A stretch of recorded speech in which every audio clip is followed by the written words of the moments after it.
مامۆستایەکی زمانی کوردیە لە قوتابخانەیەکی ئامادەییەوە هاتووە بۆ دامەزراوەی کەریمی ئەلەکە لە سلێمانی 100 کتێب و 100 پۆستەری کەسایەتیەکانی کوردی پێشکەش کرا. دامەزراوەکە لە چوارچێوەی بەخشینی 100,000 کتێبدا ئەم هەنگاوەی بۆ ناوەندە پەروەردەیی و ئەکادیمیەکان ناوە.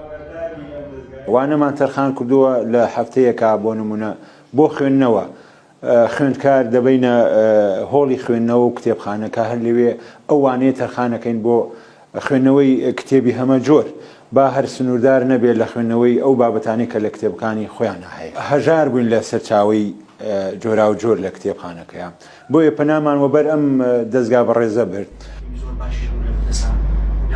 هەڵۆفەریق لەگەڵ هاوکارەکانی لە پرۆژەی بەفر 16 کتێبی منداڵانیان وەرگێڕاوەتە سەر زمانی کوردی. چاوی لەوەیە دامەزراوەی کەریمی ئەلەکە هاوکاریان بێت لە چاپکردنی کتێبەکانیان. نەما ناوپیان بۆیە بە نمونە هێنامانە لە ئێستایا 22 کتێب چاپ و بڵاو کراونەتەوە ئەمە نمونەی شەکە لە کتێبەکان 16 کتێبی تریش لە ئێستایا کاری لەسەرەکەین مەبەستم لە کارکردن ئەوەیە لە قۆناغی یاخود وەرگێڕانە یاخود وێنەکان خۆشبەختانە لەگەڵ هاوڕێیانی کەریمی ئەلەکەیە قسەمان کردووە پلان هەیە چەند پرۆژێکی لە داهاتووە چەند پرۆژێک بە هاوبەشی پێکەوە بکەین.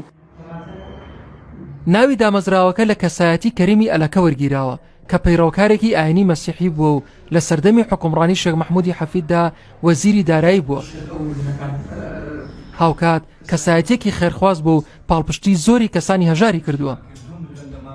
کەریمی ئەلەکە ژێوازانێکێکە لە کەسایەتە گرنگەکانی شاری سلێمانی کە لە سەردەمی دەسەڵاتی شێخ مەحموود نەمر وەزیری دارایی بووە و خزمەتێکی زۆری هەژاران و لە قەوماوانی ئەم شاری کردووە. ئێمەش بۆەوەی کە درێژە بە ڕێچکەی ئەو بین لە بواری خێرخوازیە لە بواری خزمەتکردنی خەڵکە ئەم ناوەمان هەڵبژاردووە و ئامانجی لە دروستکردنی دەستگاکە لە ڕاستیە خزمەتکردنی هاوڵاتیان و نیشتیمانیانی هەرێمی کوردستانە چ لە بواری ڕۆشنبیری چ لە بواری خێرخوازی و خزمەتگوزاری.